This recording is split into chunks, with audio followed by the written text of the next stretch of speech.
feel like sometimes life is really mental. Dude, that's actually a really good name for a podcast.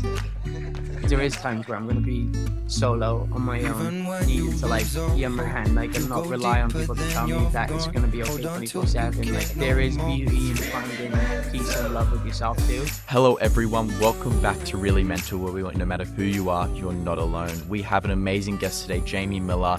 He is a singer-songwriter from the UK and does amazing music. We're going to be talking about how he dealt with his mental issues and got over this really dark time that he had last year in his life when he was at the peak of his career so far. His music is about his life, fallouts, heartbreaks of friendships and partners, and we're also going to be talking about how you don't owe anyone anything. And if they've made that step to do you wrong, you are okay to block them out of your life. We're going to get into it. We're going to be talking about relationships, his journey, music, all these different types of topics. Be sure to tune in and share it with a friend. We'll see you soon, and follow us at Really Mental Media. For those who don't know a lot about you, could you tell us a little bit about yourself and what you do? I am from Cardiff in Wales, currently living in Los Angeles as a singer. I'm a musician, singer-songwriter. How would you describe yourself in 3 words? Ooh, that's a good one. I would say kind, gentle, crazy. Crazy? A little bit crazy. Can you tell us what crazy looks like in your life? Dude, I feel like as an artist, I think looking at schedules, and especially when you cross a threshold, I think after a few songs do well, your schedule starts becoming more crazy. And I feel like there's no guidebook in the music industry. I think it's just like it happens at the most wild times and you have to figure it out for yourself. And I think my schedule right now, at least, it's a little bit crazy. So I'm very grateful because 6 years ago, I would never imagine to be in this position, but it's definitely crazy sometimes. And do you like that? Are you happy with your schedule and your life that is now? I am. I think, to be honest, I think last year was a really difficult year for me, personally, professionally also. I think I was so burnt out, and I feel like one of my songs was taken off on social media, and then streams came in, and I think once you, like I said, once you have a song that's doing well, I think there's so many people that rely on you to become this huge sensation of an artist. So I think everyone's trying to make you do so many things at the same time. And last year got just a really, really hard for me because I started thinking that people saw me as a product rather than a person. And it was a weird disassociation with my mind that it was just really difficult to try and get over that. So this year I've definitely been focusing on my mental health a little bit more and changing teams and just trying to become a better person rather than live in a way that people think you're thriving when they see everything on Instagram Reels, but inside I was broken. So I'm just trying to live authentically and be happy finally, you know? I love that. There's so many important points in that too. One that I wanted to touch on first off was just if someone had come across your page, say last year when you were feeling that, what do you think they would have pictured you feeling versus the actual reality of how it was for you? I think they would have saw a kid living out his dreams, thriving in Los Angeles underneath palm trees, going on tour, to all the cities that they're probably dreaming to go on, when really I was probably the most depressed I've ever been in my whole entire life. And I think the end of last year, I was a bit more vocal about it to my supporters and my fans, or whatever people want to call them. I think it's just really hard to go through that and not break. And I feel like I broke down, and I was on Instagram Lives and I'd break down, and I was just okay, I think I need to take a little bit of time away to figure out what's going on in my mind. And I think that's why I just became such an advocate for mental health, because I think so many people look at stuff through social media and they see this amazing world, but it's just a highlight reel of the best parts of our life. And I think that is one thing that I think people need to be more conscious of, and also just be it's okay not to be okay sometimes. Yeah, no, 100%. During that time where last year when you were the most depressed you said you've ever been, what were you feeling and what were you thinking during that time? What can you take us back to that point and the experiences you were having? I wasn't in my body. That's the closest thing I could tell you to it. I would wake up and I would be so mad that I woke up. And it was the weirdest feeling because a year beforehand, I'd never dealt with anxiety. I'd never dealt with depression. I'd never dealt with anything And like I didn't understand when people said they were depressed. I didn't understand it. And then going through it myself, I'd wake up in the morning and I would literally be so upset that I woke up. And it got to that point of just, wow, do I not want to be here anymore? It's just, it wasn't worth it, if that makes sense. And I think for me, that sounds really dark. I think so many things that I suppressed for so long, and there was so many things going on in my life at the time that I didn't have any time to catch up, that I just was so lost. And it was a scary time. It really was. I'm so sorry you had to go through that. And I just want to say, like, with what you're sharing and what we'll talk about today, I feel like it's the darkness and those darker times so good looking back, in the sense that's how we understand what the good times are like and the light. And so I feel like for people listening as well, understanding that there is that other side outside of that dark period, whatever that looks like for that person, when it comes to like even having those thoughts and stuff, it's so interesting because when you were saying that, I was thinking about how much it is like a fine line of being in the place you want to be and feeling the way you want to, and then also getting to a point where you just like complete flip off the edge and you lose yourself. And sometimes it's easy to just do that. It just happens. What advice would you give to people that have found themselves in that place where they're like, damn, like I have to get through another day today? The only thing that helped me, to be honest, just going off experience, was like surrounding myself with good friends and like speaking to my family and not being afraid to like tell them that I was scared about what was going on in my mind, or like just like everyday life. And I feel like if I didn't have them, I don't know if we'd be having this conversation today, to be honest. And I think that's the dark part about it, is like not many people have those people to turn to. But if you do, I would really encourage just reaching out and like telling people that what's on your mind, because I feel like my mom used to say this to me as a kid, but it really only mattered and made sense last year. Is like a problem shared is a problem halved, and I think that's really important. And was there any lifestyle things that you do to help your overall mental being, like mental wellness? No, I don't take any medication. I don't have any like vices or anything like that. And I think, thank God, like I don't, because I think I was just in a place where I just needed to like work on myself. So I took a year off. Well, not a year. I took 7 months off writing and like just putting out music. And I think taking that time away to readjust and just fall in love with like, why did I do this in the first place?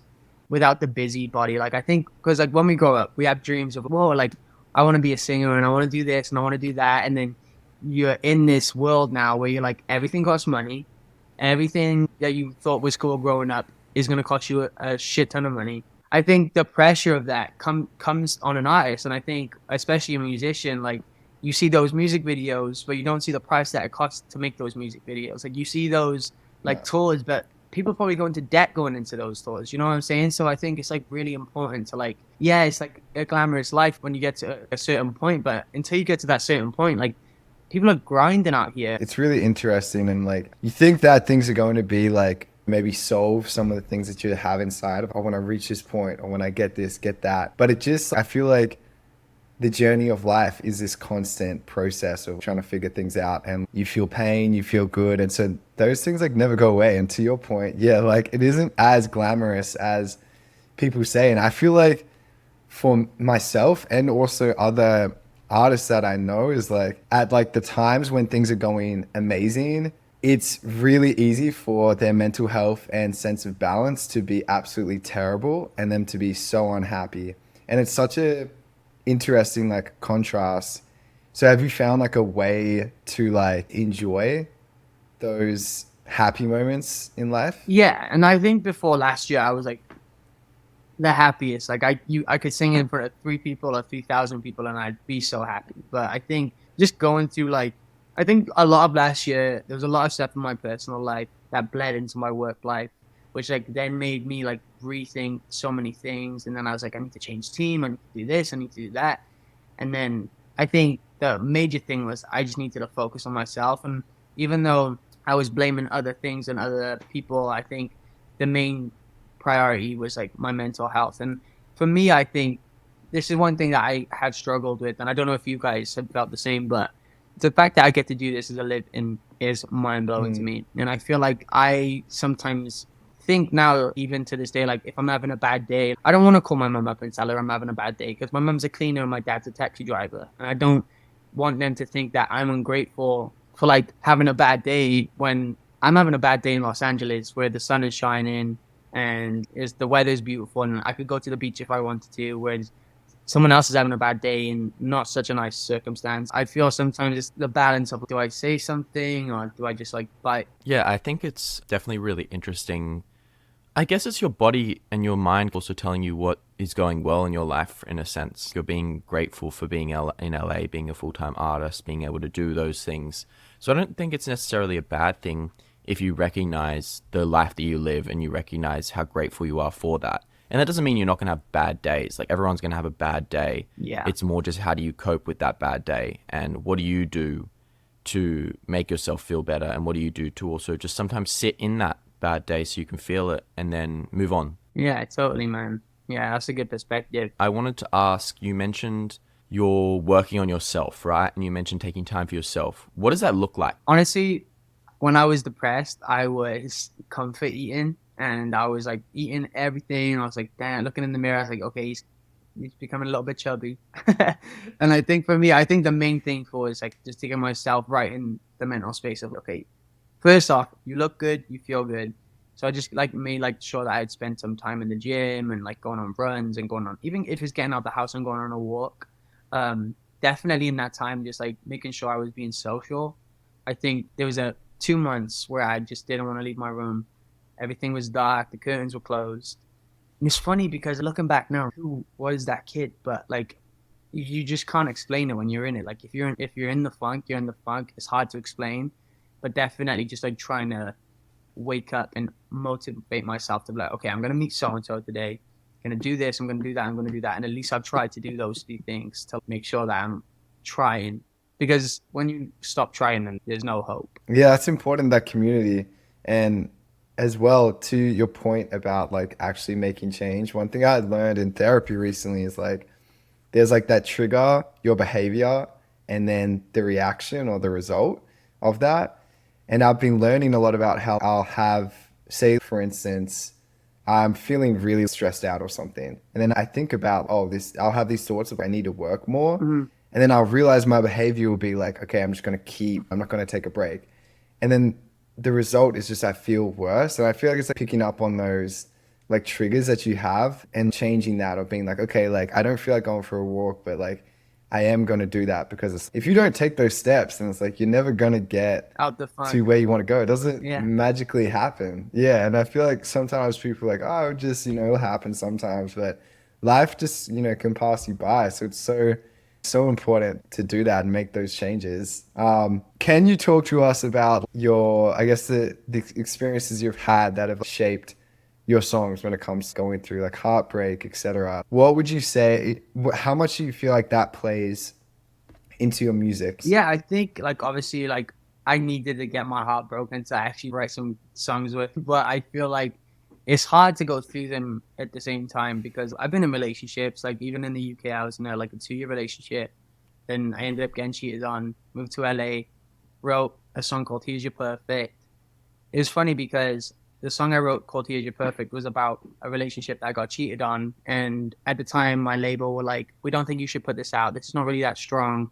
And to their point, it was like not a great demo, but that's the song that I put out that kind of just changed my entire career and my entire life. And looking back on the song now, like I just feel so disconnected from the situation I wrote about it. But like then like in that moment, I was like, if I didn't write that, my life would never have changed. And I think it's really important to like write about stuff that like really speaks to your heart. I think that's one thing even with my new project that I just put out. It's just like, the songs are really sad sometimes, but it's not always about, and from a heartbreak point of view, it's like if I've lost a friend, that me and a friend got into an argument that was unredeemable, it sounds like a heartbreak song. Because I feel like falling out with your best friend and not being able to redeem anything is like, it's still as hard as like a breakup. And I think for me, it's like I was touching on things that I've never touched on before, but they were still in the same realm of, okay, this sounds like a relationship song, but really I wrote about my best friend who like just broke my heart. Yeah, do you think that writing music for you and making music is a form of therapy?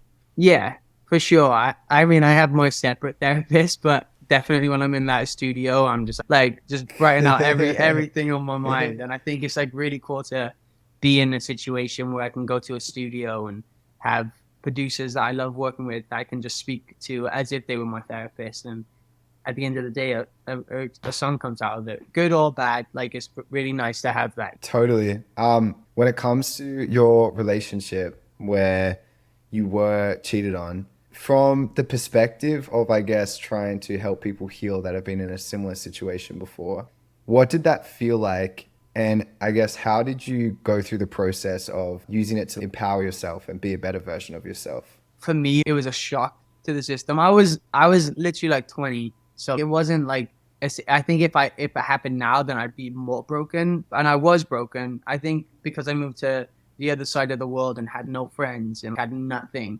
here in LA at the time that happened was just like hard, and all I had was me.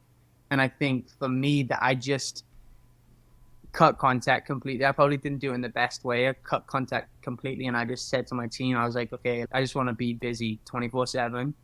And I was doing like 2 sessions a day, like just writing and writing. Probably wasn't the best thing to delve into work and run away from my problems, but that's what I did back then, just being like honest, 100% transparent. It was something that I think I learned with time that I think even now, like you touched on like working on triggers in therapy. I think sometimes I use those memories sometimes and they trigger something good that's happening now in my life. And I think sometimes I'm like, oh, I wish that never happened because now I'm a certain way about someone who hasn't even done anything wrong yet, and I've already put them in like the doghouse. Do you think for you during this time, like I feel for you on that. Do you think that the actions that you did were bad though, because they made you who you are today? Like for example, moving across the other side of the world, cutting that person out that isn't good for you anymore, and staying really busy. I don't think those things are bad. I think those things are really good things because when you're not busy, you get in your head constantly and you're not actually enjoying life a little bit more.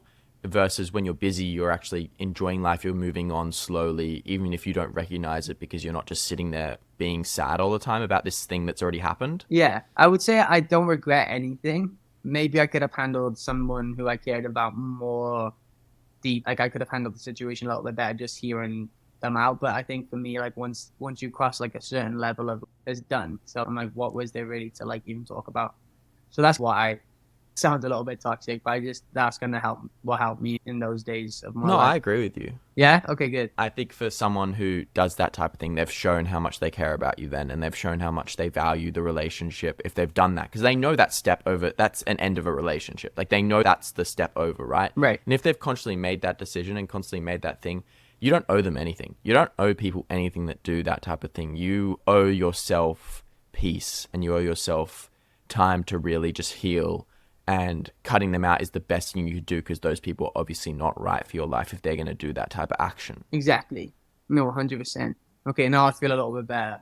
Yeah, I would say too, it's interesting because my perspective would be, I agree on that with the cutting out. I definitely agree with that.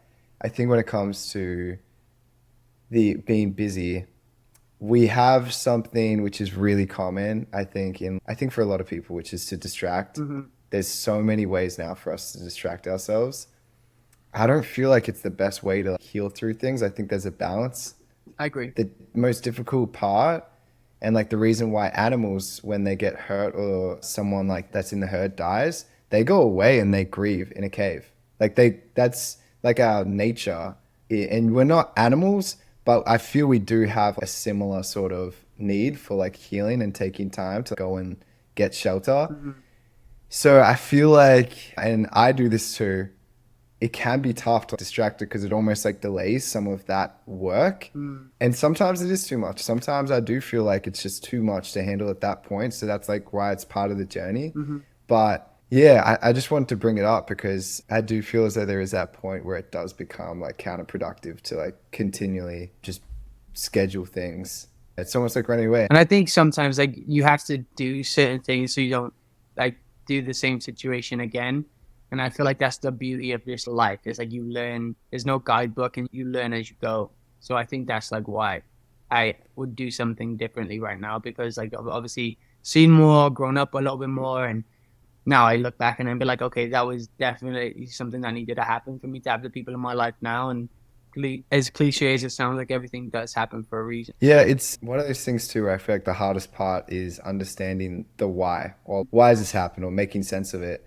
Do you feel like looking back with, say, even just that situation and relationship that happened, do you feel like there was a purpose from the pain? Definitely think, I think there's a purpose in everything. And I think definitely looking back at that situation, there was definitely a purpose, because I know this sounds like weird to say, but if that didn't happen in that specific time in my life, I would probably be in a normal life right now, because I had nothing to write about. I came off a TV show in the UK, nothing really happened for a month, was going to apply for a normal job, and then Khloe Kardashian found me randomly, and she posted about me online and said I was a new favorite singer.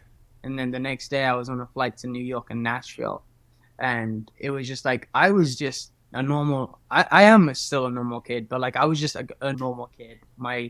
Like I said, my mom's a cleaner, my dad's a taxi driver. I like that's all I knew. And going to LA to write about something, write my first ever song, I'm like, I don't know what to write about. And then obviously just like letting myself feel a little bit. Then here's your perfect hymn because of said situation. I think there's always purpose in everything, but I think that happened for a reason, for whatever reason. I needed to be hurt for a little amount of time to go on and write something that would change my life. But at the same time, it's not fun to realize that it is about a real situation that you went through. How do you go with letting people in now in relationships now in your life after experiencing all of these things? I would say that I've found my people. So like definitely have like my clique here in terms of who I hang out with and see on a daily basis or on a weekly basis. And think it is, I do find it hard, not just because of like situations I've been in, but like I think even if you have a blue tick next to your name on Instagram, people treat you differently regardless, you know what I mean? So like they see your followers before they know who, like, I'm like, especially in a place like Los Angeles, it's just hard. Like people ask you what you do before they ask you your name.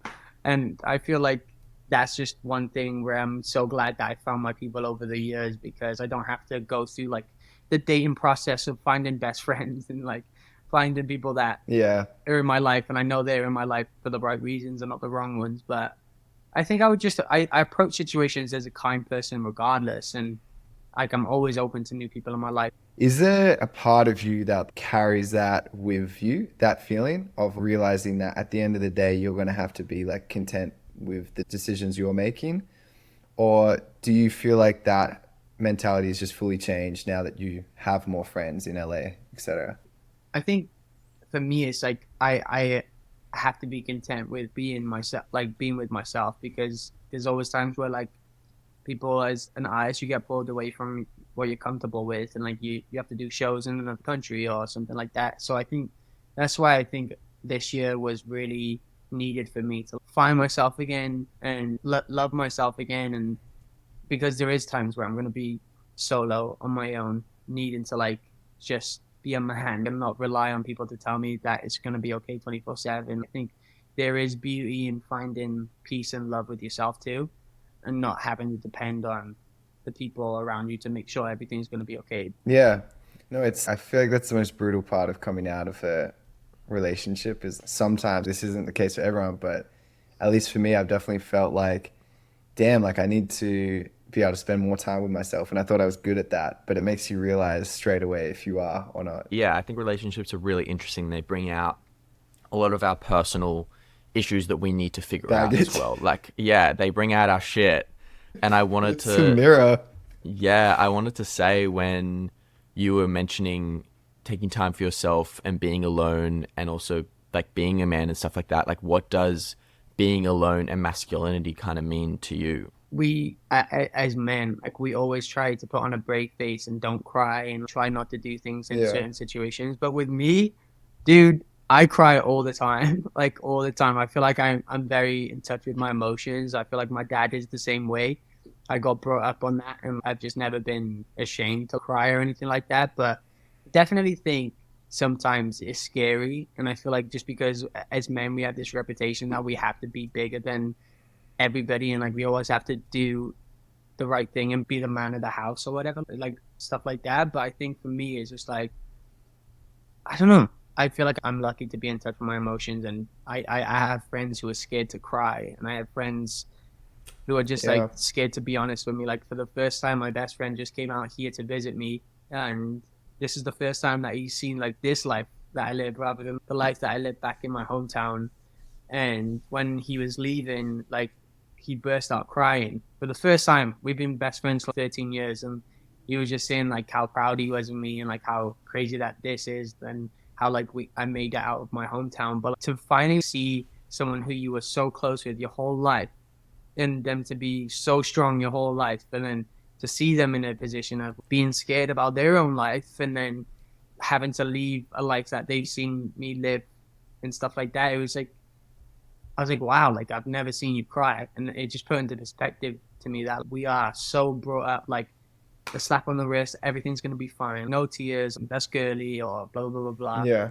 And I was thinking it was refreshing just to see someone who I knew for so long cry. I know that sounds so weird, but it's like refreshing to know that people are like, okay, like you're just like me, but you just don't show it as much. What do you think is the best way to start a conversation with, say, your best friend of 13 years or however many years, just that you're going through it and be vulnerable? I would say that with me, always growing up, I've always been honest. And I remember my best friend suffering with depression here in America, and she was telling me about it. And I remember just being like, that can't be real. It can't be real. And that was so naive of me to think of that, think like that. But I think it's because I was so happy and so content with my life prior to last year that I just didn't know that really existed. And I thought people they were just like finding problems in their own life to make like things harder for themselves. And I think now that I know that going through it, I think I approach situations a little bit more carefully. And I think just like I know how to approach a situation if my friend's face is off, or like just if they're not like the same bubbly self that they normally are, stuff that I wouldn't normally have picked up on prior to me going through some bad stuff. And I think that's one thing that I think you just have to always approach with kindness and like no judgment. I think it's interesting. I think life is just a little bit multifaceted, and we put ourselves into boxes and we put ourselves into areas that we don't necessarily think we fit in. When people come here, and I think like your friend, when they come here and when they realize what the life that you're living, it's so different, and we all live such different lives that it can become a little bit confronting to also talk about the way that we're feeling because of that kind of fear of judgment, because our lives are all different, if that makes sense. How do you open up your life to new people? Yeah, there's so many different people in my life. And then there's people that I go to church with on a Sunday. And then there's people that I go to the club with on a Saturday. And I feel like for me, it's just having that. I think I just know people's intentions from the get-go, just because I think going through some previous stuff with certain people and how they treated me and how they viewed my success as something cool, something to brag about. I think for me, it's more people are people, right? There's nothing, we don't need to praise anybody. But there's people like Beyonce. She's incredible at what she does, but she's human. Then there's Cristiano Ronaldo, who's incredible at what he does, but he's human.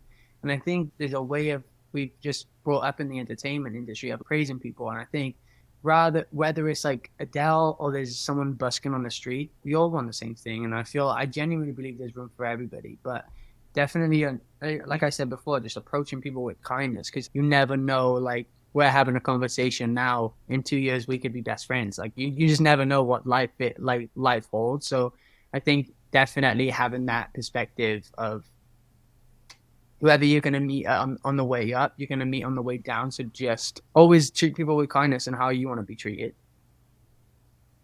I feel like the thought of putting others on a pedestal, it's something that feels like it's so easy to do with the way we see success, at least in the Western world, of money or status, accolades.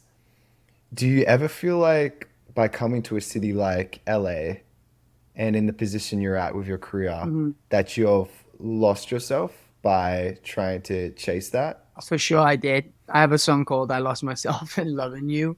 And I think it was mostly about the person and then in my career at the same time, is because like we put so much pressure on ourselves to like chase whatever, because I feel like there is a time where my friends are like, why are you like this? Or what are you doing? Or this is not you. And I'm like, what do you mean it's not me? But then looking back, I'm like, yeah, dang, I'm glad I had those people to say it wasn't me, because I wasn't, there's been stuff that I haven't been proud of. And I think this, like I said, it's all back to the learning that you learn as you go, and there's no guidebook for life. You just have to make mistakes in hopes not to make them again. Yeah, no, definitely. I think I wanted to ask, we do this kind of thing that's these life questions. Mm-hmm. And I want to start with asking, what's the most painful thing you have been told? Wow. I think that I'm not good enough. That kind of like really took a toll on me before, like I quote unquote signed a record deal and stuff like that. I always try to be the best version of myself, and being told by someone who you really respect good enough was really hard to take on the chin. And even though I used it as ammunition at that point in my life, Do you feel like you're enough now? I feel like I'm more than enough.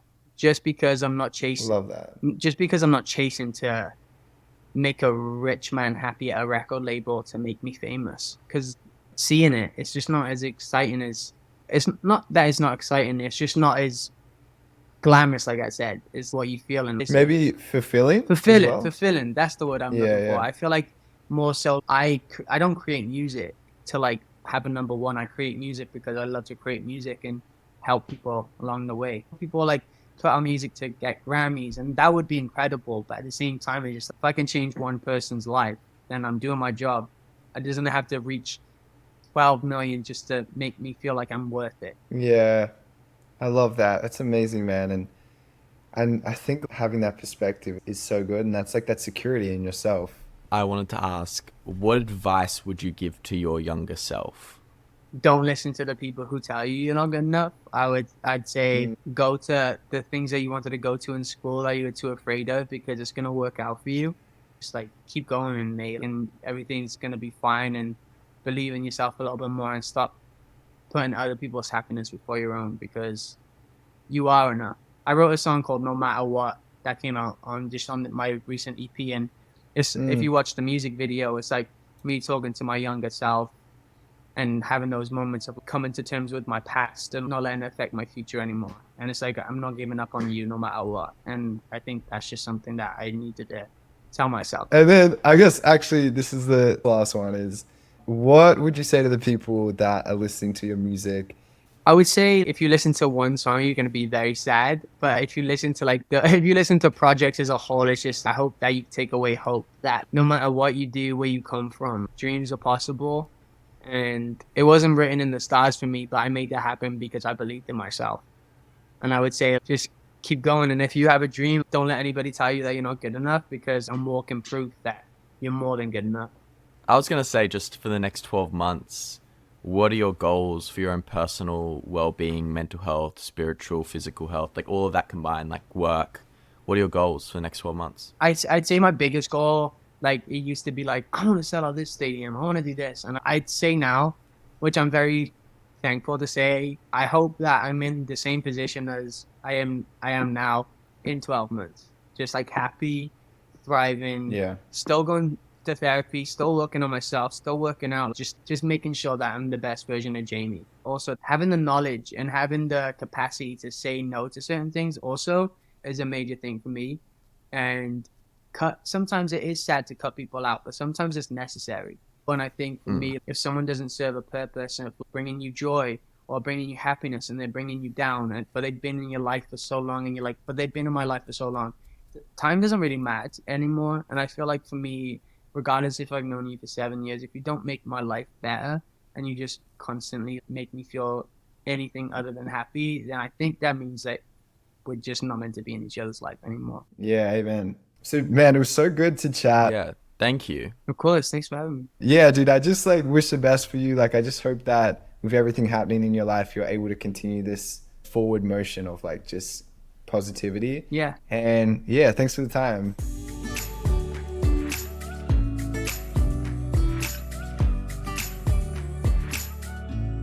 Wow, I really enjoyed that episode with Jamie, and I hope you did as well. I would say some of the biggest points that I took out of that was his ability to go into setbacks and move through them. And I think it's really tough, especially emotionally, when you have something in a relationship that goes the way it did with Jamie and you do face something like cheating. I think that he just handled it really helpfully. And I think that it was awesome advice as well to just make sure that you don't lose hope. And this is a reminder for you too.